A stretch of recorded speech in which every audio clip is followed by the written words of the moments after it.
என் பெயர் மா பத்மாவதி. நான் ஊராட்சி ஒன்றிய நெடுநிலைப்பள்ளி ஏ குமாரபாளையம் பெத்தநாயக்கம்பாளையம் ஒன்றியம் சேலம் மாவட்டத்தில் இடைநிலை ஆசிரியராக பணிபுரிகிறேன். ஆன்லைன் கல்வி ரேடியோ டீம் மற்றும் கல்வி கண்திறந்த காமராஜர் அறக்கட்டளை இணைந்து நடத்தும் வல்லவனுக்கு புல்லுவாயுதம் என்ற தன்னார்வ படைப்பாளர் செயல்பாட்டில் 5ஆம் வகுப்பு மாணவி கீர்த்திகா அவர்கள் பென்ஸ்டன் செய்துள்ளார். அது எப்படி என்று இப்போது உங்களுக்கு விளக்குவார்.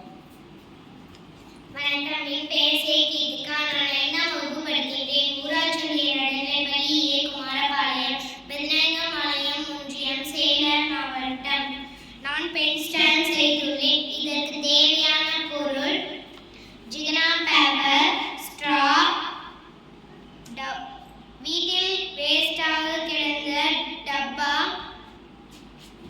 Tape, paint. நான் அந்த டப்பாவில் அலங்காரத்திற்காக ஜிகனா பேப்பரை ஒட்டி கொண்டேன். அதில் பூவாக வரைந்து கொண்டேன். கைப்பிடியாக ஸ்ட்ராவை மேலே வளைத்து ஒட்டி கொண்டேன். அழகான